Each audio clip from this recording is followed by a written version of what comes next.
Thank you very much for joining us, Andrew, and also we've got quite a lot of really special guests this morning. Hetty from DEFRA, Tim Andrews, and various people from Stroud District Council and the Stroud Valley Project as well. So, we've got a lot of people online today who can help field questions, but Andrew, who has been tasked by the SLCC to put together the guidelines on this biodiversity action, is going to lead the session.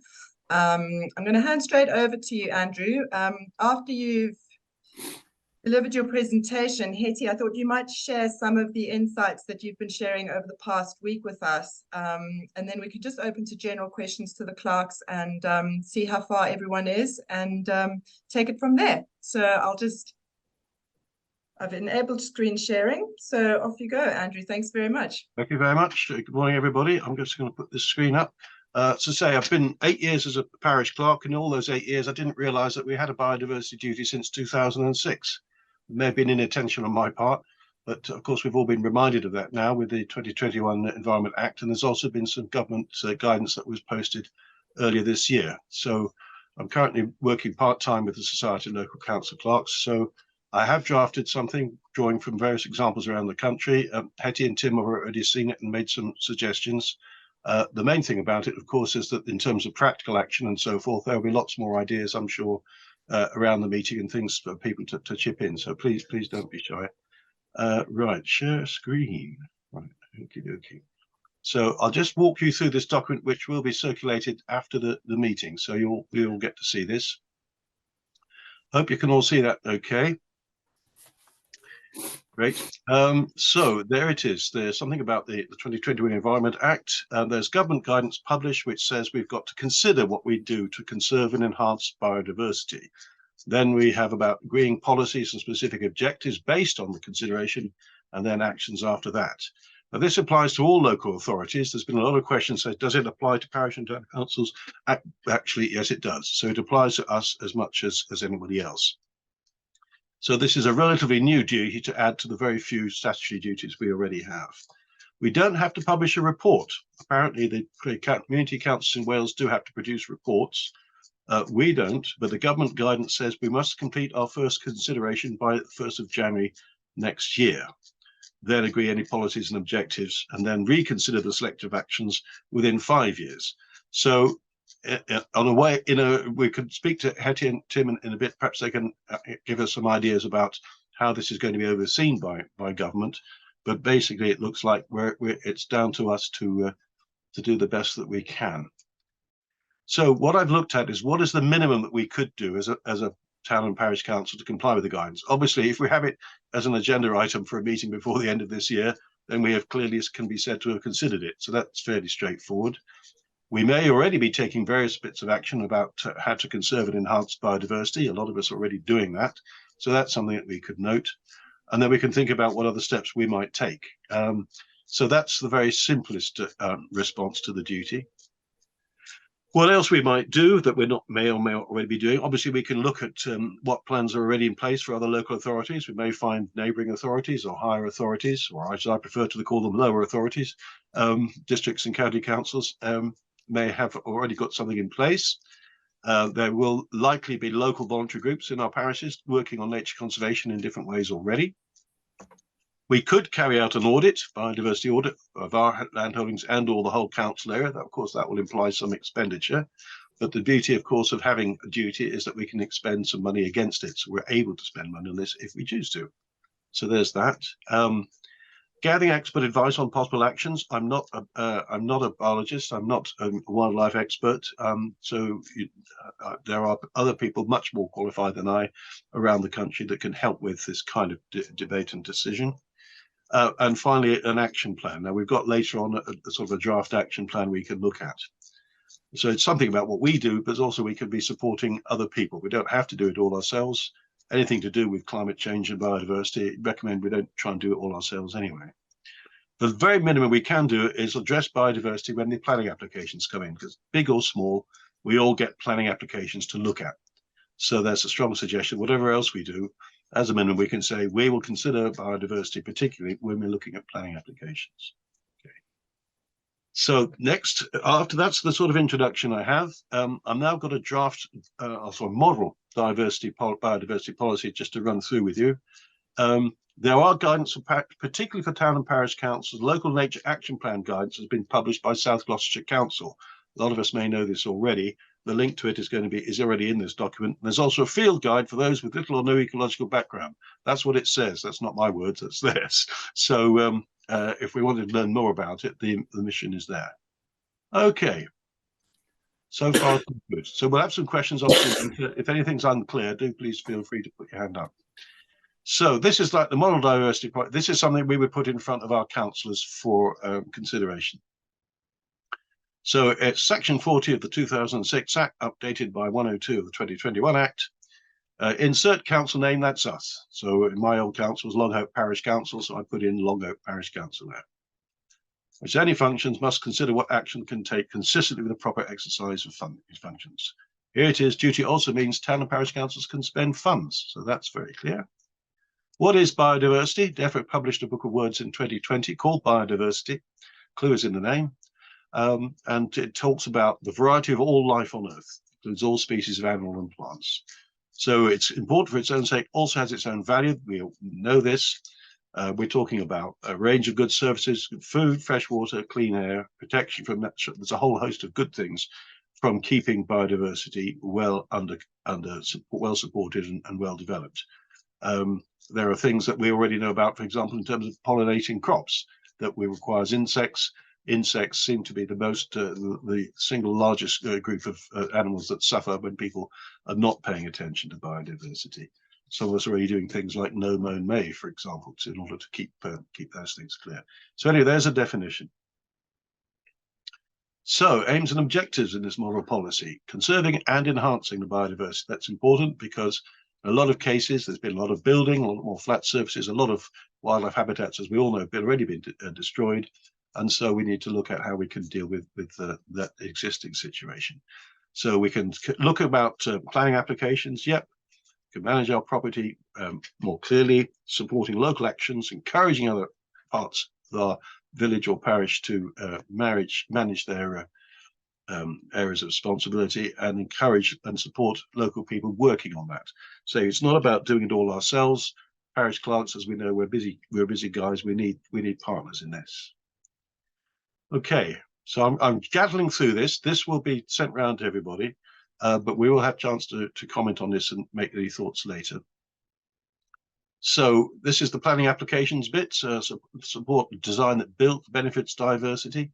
From now on, ladies and gentlemen, if there's any thoughts, anything you think has been missed in this that we could add in as an option, as an action, or of whatever kind, please make a note and let us have it either in the discussion or in the chat. That would be brilliant. Support protection of habitats. So there's something called biodiversity net gain, which is something that developers now have to look at. We should now have a look at that. I don't know how many of us have got a neighbourhood plan, but obviously a neighbourhood plan is an ideal place to make sure that we have our own clear policies about diversity, which then developers have to sort of pay attention to. I'm probably teaching us all to suck eggs at that point, but the point is made there. If we've got land holdings, obviously we can carry out our diversity. We can look at the management of it, making sure that we don't apply horrible chemicals, that we don't mow it where it doesn't need to be mowing, and so on and so forth, making sure our contractors understand all of this. So that is something that we understand about. If we're managing anything to do with our buildings, it comes to the same under the same view as well. So we can even, this is just about what the normal things we do if we have property and managing it, think about that. Local community, we can raise awareness of diversity through a website and newsletters, engage with local businesses and residents. One of the things we can do, which a number of us may already do, is when we have our annual parish meeting, our annual town meeting, is we can invite these community groups along to have a stand or a stall and to tell people about what they're doing. And that's also a good way of the council getting involved with them and being able to know what they're doing and so forth. So that's just one suggestion there.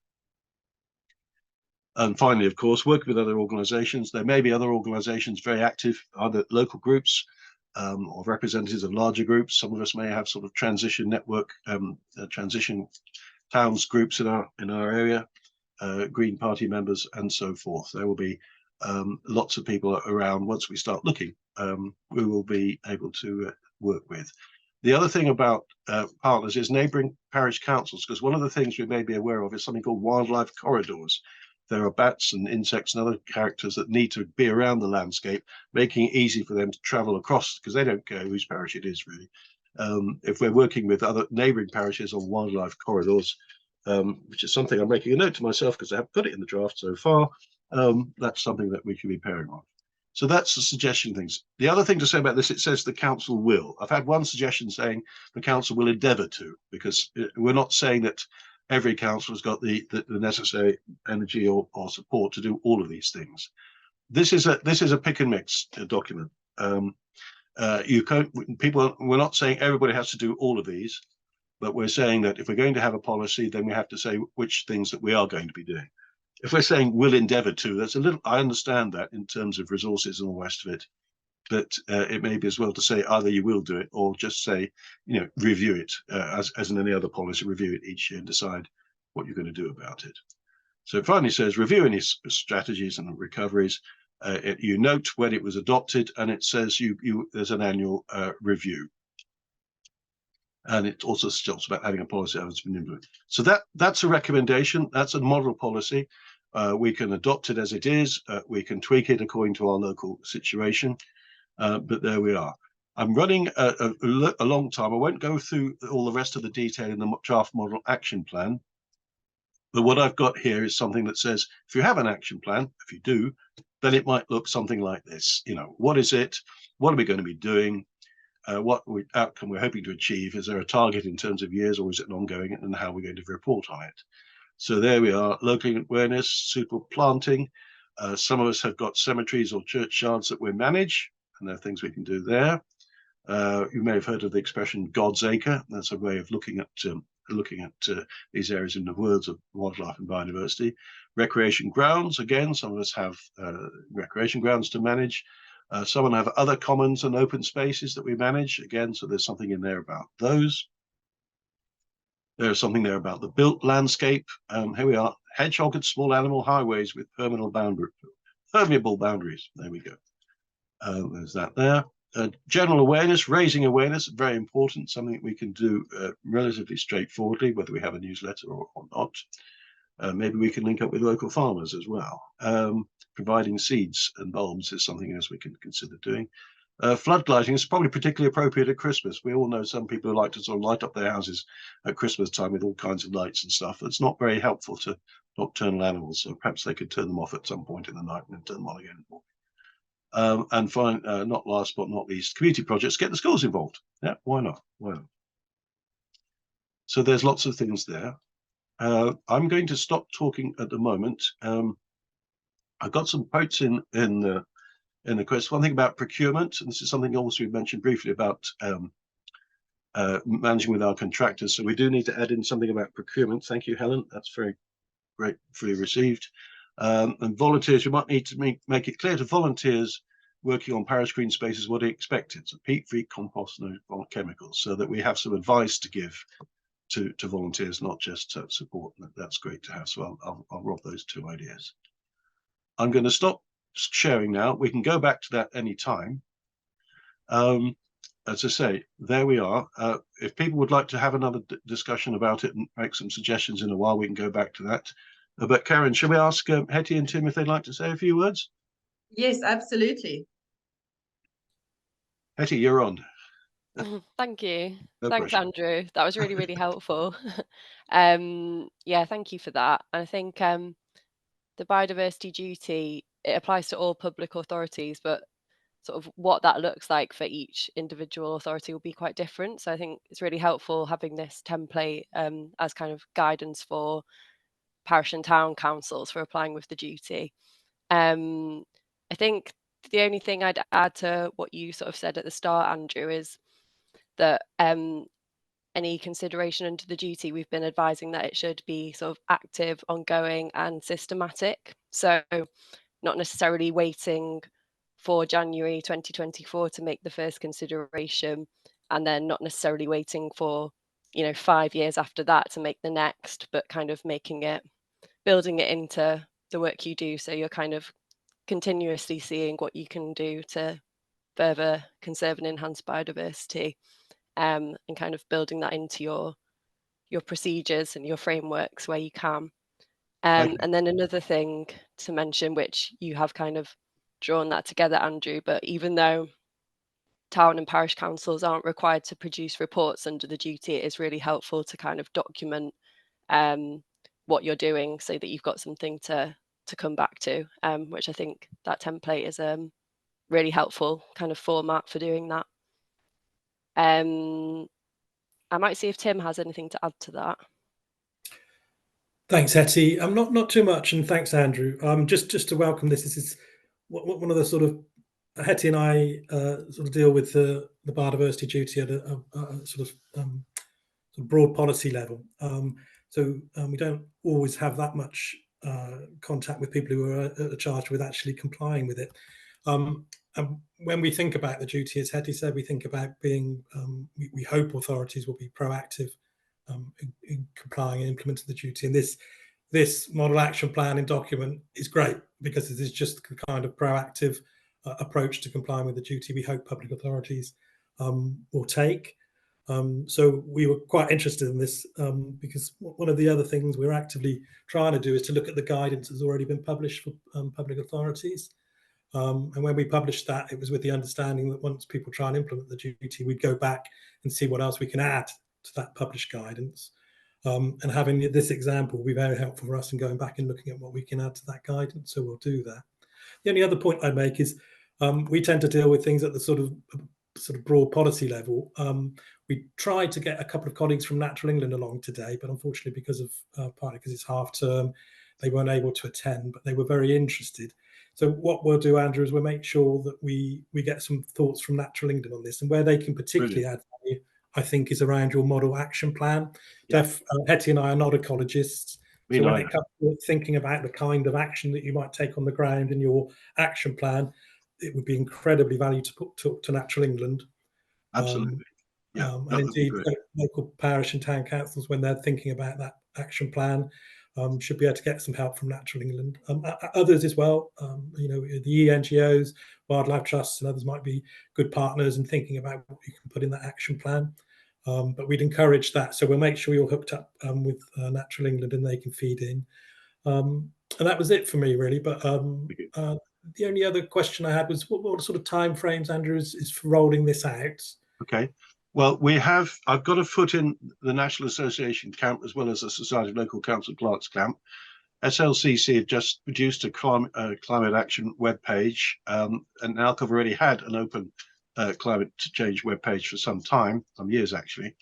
And so as a result of our meeting today, the model policy will appear on both of those very quickly, like by the end of this week, I anticipate.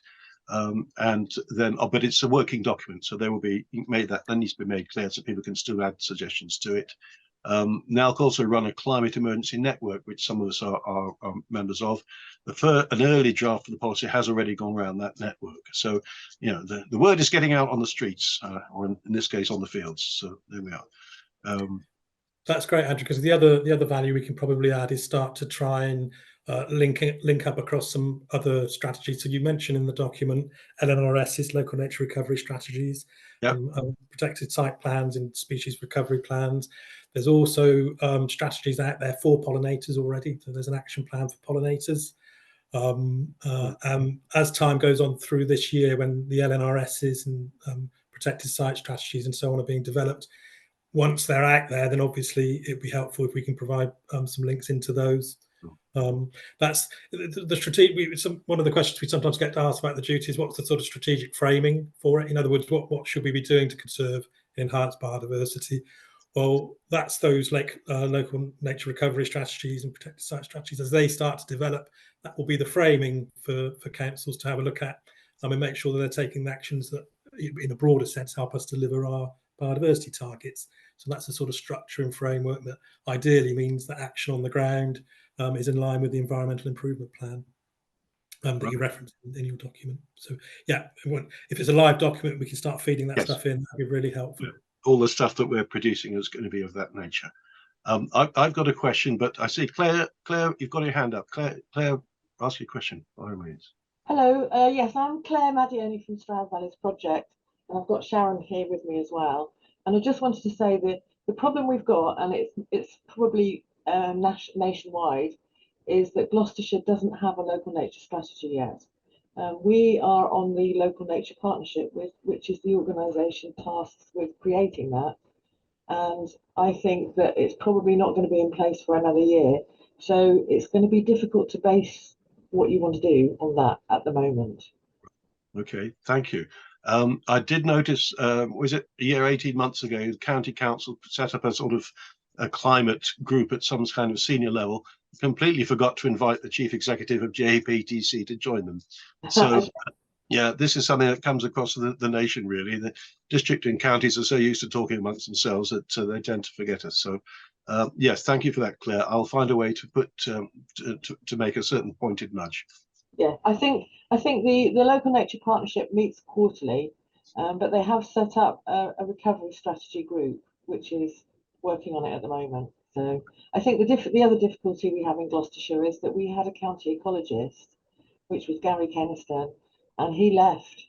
Oh. So somebody new has had to take up the reins. So they've had to do a new strategy and a new role at the same time. So that might slow Gloucestershire down a little bit, but I think we're doing quite well on the whole compared to other counties.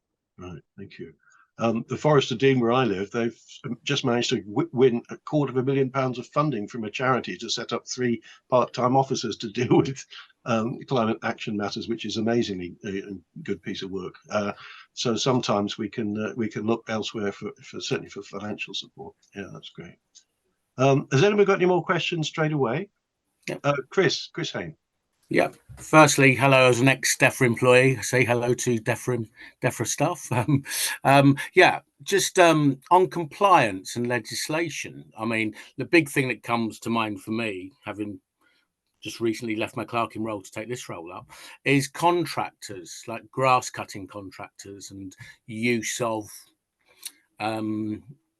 chemicals and so forth, and where does the liability, and I'm just interested in ultimate breaches of legislation, and is it the council or is it the contractor? And it's just a minefield, that whole liability. And I know we have had contractors who have been using not on the list chemicals.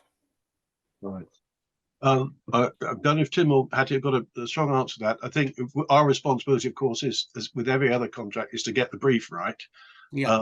And so it may be, maybe that we need guidance on a brief for contractors, for example. Mm-hmm. That may be something I'm making a note about here. Then that's something that people may already have somewhere. The other thing, of course, is how do we manage contractors in any case on site, especially if there's experts in something we don't know anything about. Welcome to the world of a parish and town clerk, of course. This is where we are. But I think it'd be helpful if we can, I've made a note about that, some sort of guidance on that briefing process.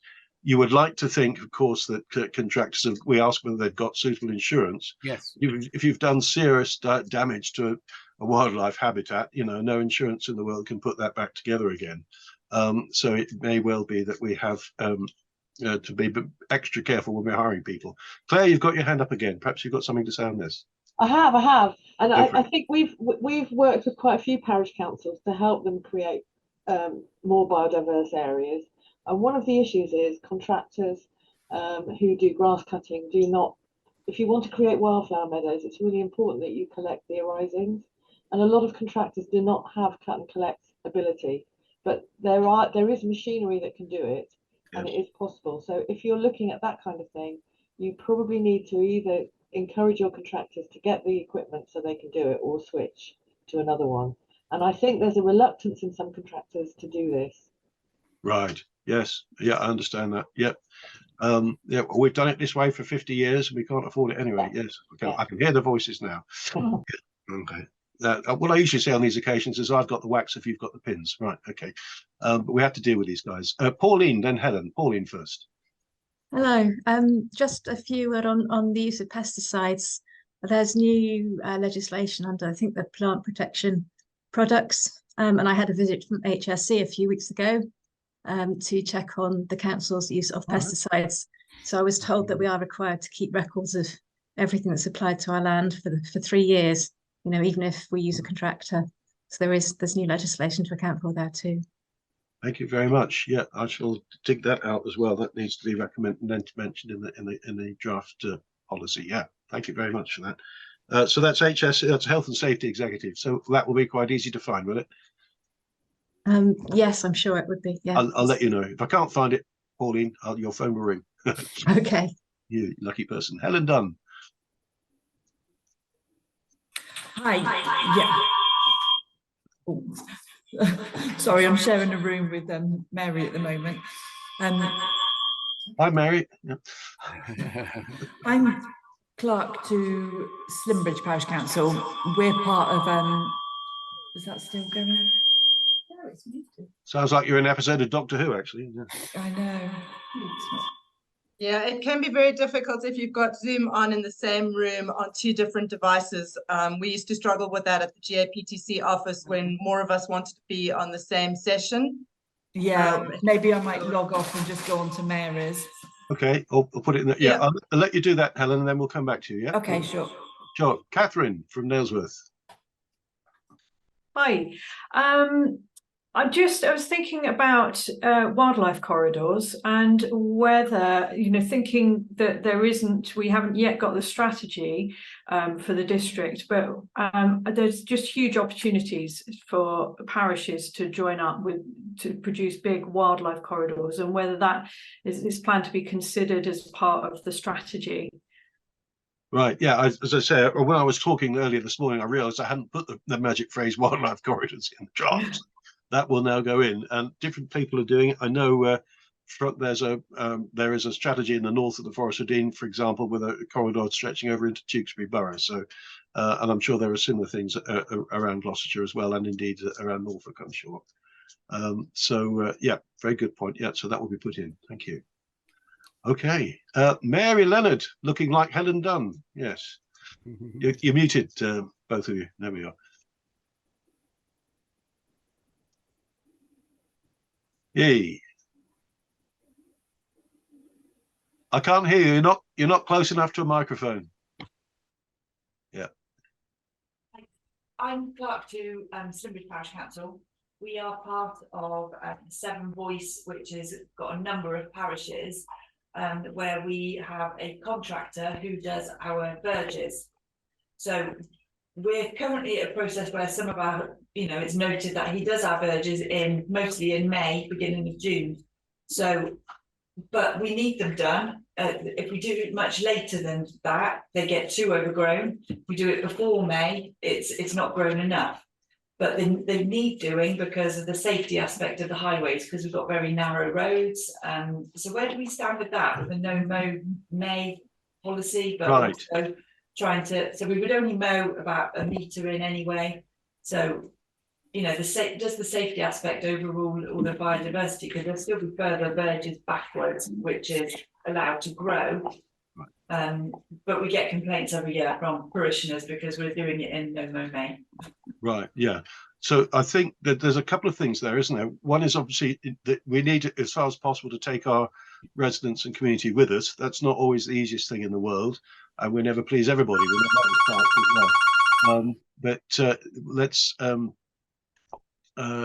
There's ways we can do that. I think if there is a management policy for verges, shall we say, I know some parts of the country have such a thing, saying that our principle is about biodiversity, and making that clear, then we have to look at the whole of the verges from that perspective. Then if there are places where it is considered, you know, dangerous to human life that vegetation overgrows, then that's one thing. But I think I think what I'm talking about is more work, isn't it? If there has to be a comprehensive policy which looks at all the verges, explains why we're doing some of the ways and the other. I'm going to make a note, Mary, because I know that there are some places in the country that really have such an approach. Let me see if I can find. Sorry, Helen. I'll see if I can find. So it's age, you know, it's age. Yeah. In my case, anyway. Let me see if I can dig some of that out for you, because unless somebody else has already got a verges policy you can share. Oh, Catherine's got a verges policy. Catherine, what have you got for us? Well, I'm lying slightly. We haven't got one, but I was very involved in the in cutting the mowing, reducing the mowing in South Gloucestershire.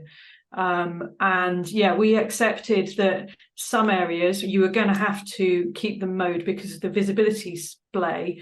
It was an interesting one. Again, there was a lot of resistance in changing the culture of sitting on a mower and riding the mower rather than cutting the grass and thinking about what is best for the grass. So what I'd say is it's okay. This is what you can say to your residents. So it's okay to be cutting certain areas a lot more because you need that for the safety point of view, but then there will be other areas that you go, however, these are the areas that are special, these are the ones that have naturally got orchids in or whatever is looking good, and then, you know, that's how you can square it. Not everything is going to be managed in the same way. Right. Mapping is great for that. If you can map how your maintenance is done, then that's just really fantastic for the future as well. Of course, we all know some people who mow the county verges in front of their house, and they tend to mow it within an inch of its life, don't they? But there we go. Chris Hain. Yeah, you're muted, Chris. Chris, you're muted. You need to unmute yourself.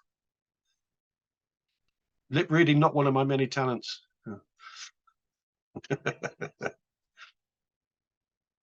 I shouldn't be allowed a microphone, really. Some of the stuff I say and get away with this is outrageous.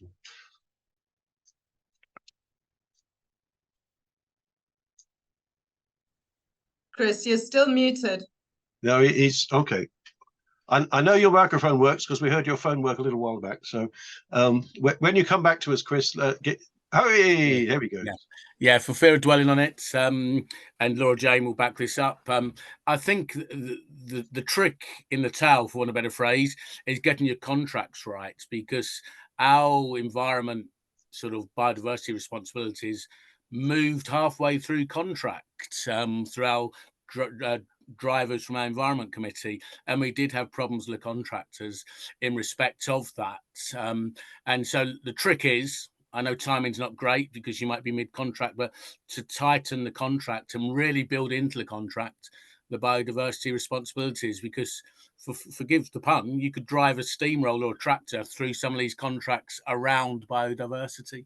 Yeah. And I think that's just something that needs to be really borne in mind through formal arrangements, the responsibility on biodiversity. And we had the problem with arising. Someone talked about that. You know, there was one cut a year and all the arisings were just left in the middle of the recreation ground, and it caused no end of problems. So I think there's just some real challenge there to really build biodiversity into the contract itself. Right. Thanks very much for that, Chris. And that reminds me, yes, I think if we can get some guidance for some draft wording that can be in the model policy, that would be useful. Yeah. We've got a question in the chat about health and safety executive. They say, are they inspecting for more than just pesticides? What about herbicides and weed killer? I don't know if we know amongst ourselves the answer to that already. Who is it who raised that HSE session? Okay. Pauline, do we know the answer to that, or should we need to look for it? I think the regulation is called plant protection products, so I think it is quite broad. It's chemicals that you spray on stuff. Okay, so I'll be handy to dig out a link to that as well. Thank you for that. That's the phrase to be looking for. That's brilliant. Okay, where are we? What is SDC's current policy on bird boxes for new developments? Has anybody got any feedback on bird boxes? Do we actively encourage bird boxes? Should we do that? Helen, you've got your hand in here. I don't know about Stroud District Council, but we're reviewing our neighbourhood development plan, and we're adding a new policy in there about biodiversity, which will include things like swift boxes and things for bats, and it's a work in progress at the moment, but happy to share it once we get a bit further on with it. Thank you. Again, I don't know from my own knowledge whether bird boxes are already featured in anybody's neighbourhood plan, but it sounds like a very good idea if we can manage it. one of the things I've also discovered over time is that the planning officers, planning inspectorate officers who look at NDPs don't seem to be working from the same playbook.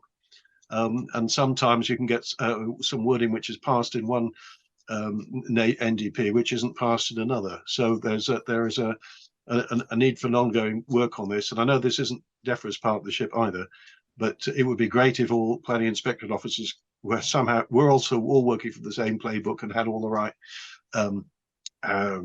model policies in front of them. Hetty and Tim, are you in touch with the planning inspectorate about policies around biodiversity at all, and things that might go into plans?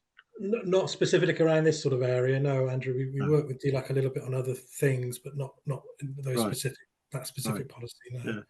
I mentioned because there are some NDPs where parish council said to me, look, we thought this was a good policy, but the planning inspector said we couldn't have it, you know. But if, for example, I mean, bird boxes is an example given, if it is a good idea to have bird boxes, it would be nice to, in a neighbourhood development plan, it'd be good to be able to have them in every plan across the whole country, you know, as an option.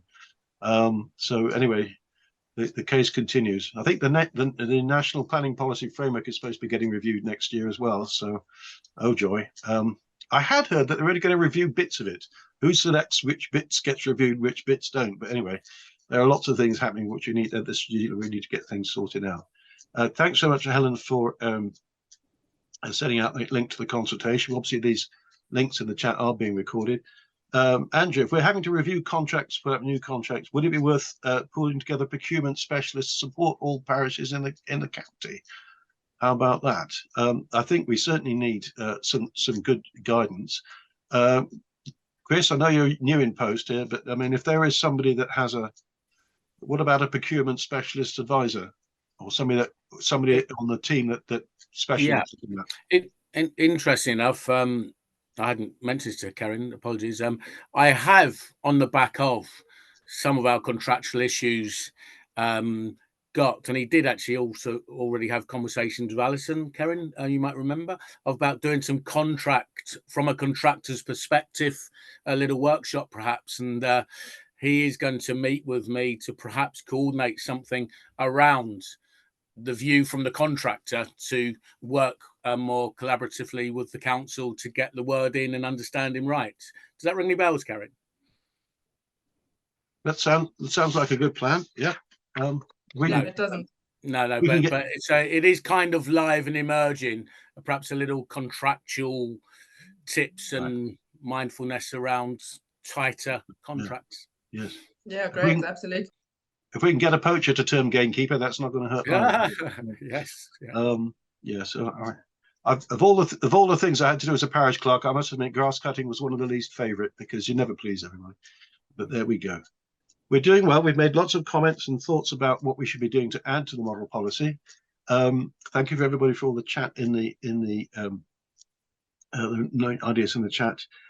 How does the nature recovery strategy fit with biodiversity work at the AONB? Now I've got a link with the lady who's been a parish clerk, who's also on the AONB's Cotswold AONB's committee for this. So I know that that's being looked at. So I can't answer that straight away unless somebody else knows the answer to the question about the AONB particularly, but I know they're looking at it. And what I'll do is I'll because planning the planning guidance that SLCC has already published has already reflected on the fact that we do have, some of us do have AONBs in our parish areas as well as other special sites, and we do need to be thinking about them and how we operate them. If it's a national park, of course, they run their own planning policies. It's an AONB, of course, they don't. So working at AONB level is important. Claire, you've got your hand up. Perhaps you know the answer to this one. I do, I have. Yes, the AONB are on the Local Nature Partnership and they are involved in doing the nature recovery strategy. So Mark Connolly is the person who I know who goes to the meetings. Right. Helps anyone. Mark Connolly, he works at the AONB, does he? Does, yeah.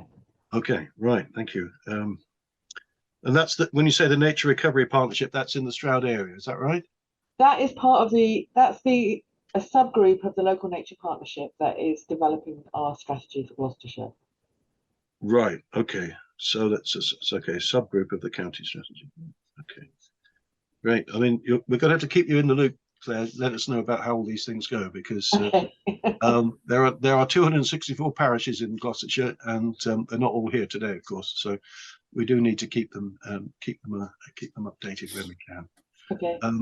We are looking at a group of us are looking at developing a website which is developed in Herefordshire called the Great Collaboration. We're going to be adding stuff in that about what collective actions town and parish councils can do, and part of that is going to be about coding stuff from different parts of the country, particularly by county. So at some point, people will be able to log into that, press the Gloucestershire button, and find out all the links and connections for that county. It's early days yet. It'll be a few months before that's fully up to speed.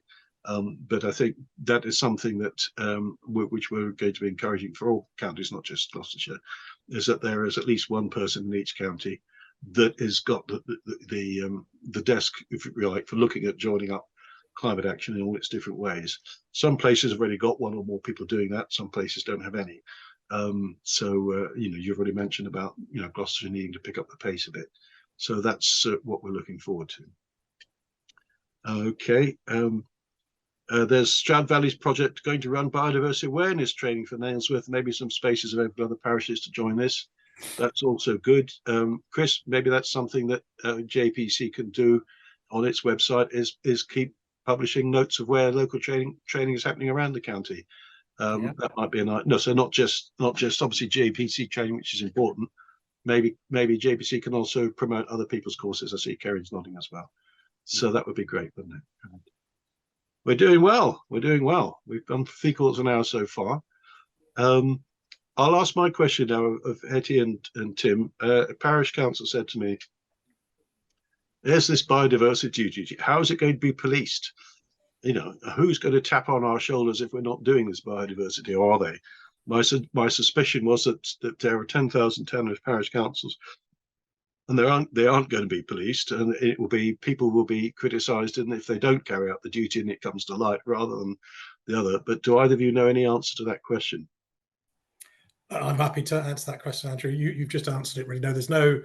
Hetty and I are not forming a police force to go in police. God knows how many public authorities are caught by the duty, but hundreds certainly. The duty is really a principle, so it's about integrating the principle into all of the functions that public authorities carry out. So there's no policing, but what we are doing is we're kicking off with some consultants' work starting next month to develop an evaluation framework for how the duty is being delivered. So that contract has been awarded now. I don't think it's been formally announced, but basically a consultancy will do two things for us. They'll do a process evaluation of how authorities are finding the duty in terms of being introduced. So they'll do that through probably through interviews, questionnaires, including people on this call may be approached by them, and they'll have a series of evaluation questions there. But what they're also doing for us is to develop an evaluation framework that in the longer term we could use to work out what difference the duty is making. Now that won't necessarily be in the short term. That evaluation framework will probably be employed in a couple of years, maybe 3 years, and we're particularly keen at the point when local authorities and local planning authorities are starting to report on the biodiversity duty, which they're obliged to do, and we're keen to find out how that reporting is going. They were targeted as the sort of the authorities that perhaps are most influential in terms of nature recovery. So that's why they're reporting, and other authorities aren't really going to have to report. Our planning authorities have that duty to report. Yeah, they do. And the Secretary of State has powers under the Environment Act to extend that, and that's always a consideration. So we felt that perhaps the duty wasn't delivering that sort of integration into authorities' functions that we wanted it to. We could think about extending the reporting requirement, but at the moment there are no plans to do that. We're conscious, obviously, that every time you ask an authority to report, you introduce a burden, so we wouldn't do that unless we felt that the duty was, fundamentally not delivering for us. Yes. The burden of a duty on a planning authority tends to result in the hand being put out, palm faced upwards, doesn't it? Yes, we know about that. Yes. Will that evaluation work? When you talked about interviews and stuff, will they just be speaking to planning authorities, or would they like to have some views from town and parish councils as well? No, we want them. We want them to reach out to all, Right. the full as much as possible. So utility companies, for instance, are caught by the Right. duty as well. So whether it's parish councils, local authorities, utility companies, other government departments are caught. So Ministry of Defence is caught by the duty, just like all government departments. Okay. What is one of the challenges we face is offering advice and guidance on a sort of one size fits all approach. Doesn't really work for the duty because it will be different for a parish council than it will be for the Ministry of Defence. But nevertheless, where we can, we're trying to reach out and offer some guidance around what the consideration is looking like or should look like, which is why we were interested in your paper, Andrew, because that sets out really well, I think, the sort of principles we'd like authorities to apply. That approach where you have a meeting, you have a consideration, and then you start to develop a plan. That sort of systematic approach at the parish council, town council level is great, but the principle really would be the same for all authorities. That's what we'd like to try and suggest as an approach. Thank you, Tim. That's a very full answer, and it's good to know. And it's good to know that town and parishes will get the chance to get involved in that evaluation as well, because that's also good. I mean, I've come across it so many times where people talk about local authorities and they tend to forget town and parish councils. They just mean districts, counties, and unitaries. So that's brilliant to know that. What we might do, Karen, we've got about 10 minutes left. I didn't go through the draft action plan in any particular detail. If there are no more immediate questions, I could put it up on the screen again and we could look at it again. I think that's a great idea. Yep. Okay, let's see how we go with that. Doesn't stop people saying things and putting their hands in the air. You see, I've started making notes as well from what people have been saying. So this is the draft action plan. This is where the detail comes in, of course, and this is where I would anticipate we get lots of different suggestions and people coming forward at different times to add bits in. Where are we? So raising local awareness. I've mentioned newsletter. I mean, some of us have already got social media, for example. I don't know if we've all, I think pretty well every local council is obliged to have a website these days, but some of us have got social media as well. So I can put in here social media and websites. Again, this isn't prescriptive. This is about things. This is a pick and mix thing with the action plan. Encourage suitable planting. Again, this is going back to what Tim was saying about natural England, diversity of habitats.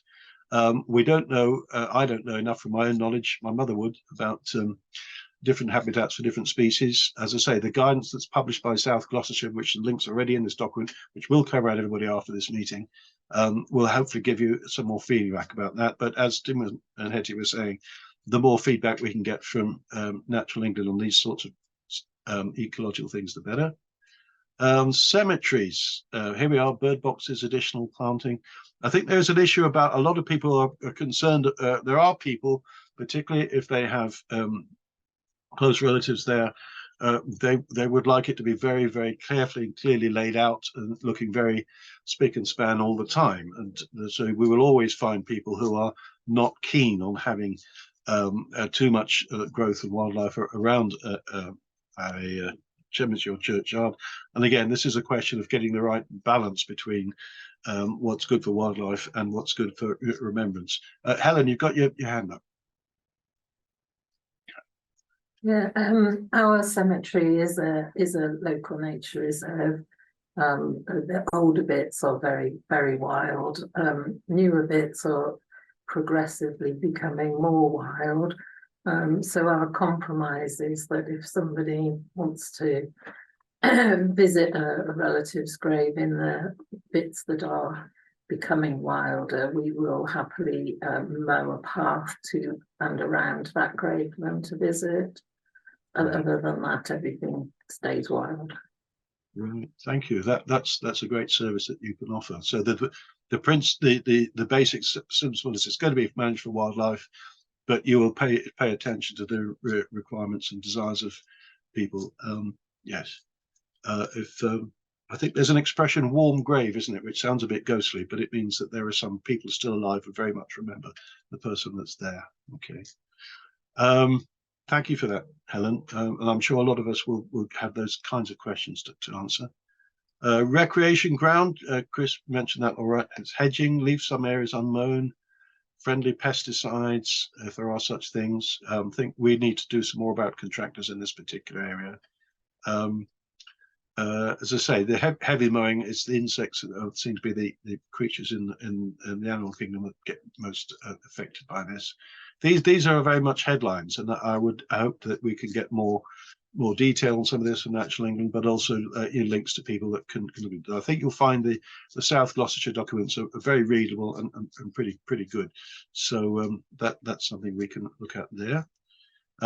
Clearly, we're going to have to mow the pitches, but there we are. But it doesn't mean to say we have to mow everywhere, all the way around the edges. Okay. Open spaces, yes. Adopt a management plan. Again, some of this stuff may require more time and effort from the clerk's point of view, not necessarily more finance in terms of how it's doing. Pick up after your dogs. Yep. Here we are. Work with the county council on verge management. That's something we've talked about earlier. We can say a bit more about that. Having residents adopt an area that they look after, that's an interesting idea, isn't it? I can't claim the credit for these ideas, by the way. I've merely brought them together. But if people want to adopt a particular area to look at, how great that would be if that could be done. Thank you for a couple of notes in the chat, by the way. There's something about the Caring for God's Acre charity and the Eco Church initiative to look at. That's sound. I think we'll come back to you, Pauline, about your question about measuring in a second. Thank you for that. We'll just get through this here. Planning, we've talked a bit about planning, hedgehog, small animal boundaries. Again, the detail of that we'll expect to have, there needs to be links to that if we can arrange for that. Increasing community awareness and asking people for their comments. There's different ways of involving people. What we don't want is people ever saying, oh, we don't like it, please stop it now. You know, there has to be ways of talking about this. There can be guidance on how we do this. Having discussions at annual meetings is worthwhile. Magazines, websites, local farmers. I've got no experience of working with local farmers, but other people in this court may have. Providing seeds. There's a project that's come out of Buckinghamshire called the Bee Squares, where you plant an area which is particularly for wildlife flowers so that bees can come in and keep going. It's part of a sort of wildlife corridor approach, but providing seeds and bulbs is something that can be done. Community projects. Yeah, working with the schools hopefully very good people to get involved in this in different ways. Of course, they tend to have grounds as well. Right. Claire's, thank you for your offer to arrange other biodiversity awareness training. Claire's put her email in the chat for us to link for that. Thank you. Going back to Pauline's question, good intentions aren't enough on it. How will councils measure what they're doing to see if it is actually working? I suppose there's a straightforward answer about if you're going to do full-on biodiversity audit. What I've noticed where I live is there's a lot less butterflies than there used to be. There can be ways, I believe, is it the RSPB do an annual birdwatch survey every year, for example. Maybe that there are ways of measuring which are easy enough to organise. I'll have a look again at the South Gloucestershire document, see if they have any suggestions about that. But certainly, if you're going to, it's a good point, when if we're going to do a report on what we're doing, if we're doing stuff, it would be good to be able to feedback. Oh yes, and therefore this has been, that's X, Y, and Z has achieved. Is that the sort of question? Is that the reason for your question, Pauline? So I was thinking that councils, they only have a limited amount of resource to put into these projects. They want to make sure that they're using it effectively, right? And that the measures they've decided to adopt are actually having positive effect. Good point. Right. Okay. So I've made that note as well. So things we can add in to the model policy about that, the better. Great. Thank you. Good stuff. Thank you very much. Okay, dokie. I'll stop sharing again so we can see each other's faces. Claire, you've got your hand up. Yeah, just to the point there about measuring the success of plans. You can run community-based bio-blitzes. They can be quite useful. We've done those in Stratford Park here in Stroud, for example. And if you do those at the beginning and then periodically through the 5 years, then you might have an idea of your improvements and whether they're being effective. And they're quite a nice way of raising awareness within the community of the areas that you're managing for wildlife and why you're doing them in a certain way. So tell us all again, what does a BioBlitz involve? So it sounds terrible, doesn't it? So basically, you can go to a community area or an area that the parish councils are managing, and you can work and you can survey different species, invertebrates, plants, whatever it is, as a baseline, and then you can do it again maybe in 12 months or in 2 years to see if what you're doing is working. And there are lots of apps you can use to help you with that, and you can work with communities to do that. And you will find that you've got local experts. You will find that you've got people who know about birds within your parish. So it is a really good way of engaging people to create something that everyone understands. It's a citizen science exercise mostly. You'll need somebody to coordinate it, but it can be quite effective. Okay, there's apps for everything these days, isn't it? I try and avoid, but never mind. Thank you. There is a biodiversity. There's a BioBlitz app. Okay, those of us that are into apps. Great. Well, we've come up to the end of our time. I think it's been a great discussion. Thanks to everybody for all the things that have been put forward. No more hands in the air at the moment. Karen, any last words from you? No, not at all. Andrew, you've been absolutely fantastic. I've had to do absolutely nothing except listen to all this amazing input. So thank you very much for joining us today. And also to Hetty and to Tim, thanks for joining us, and Claire and Sharon. I mean, the input really, I think, has been quite invaluable in terms of the document you're putting together, Andrew, that you are then able to share more widely.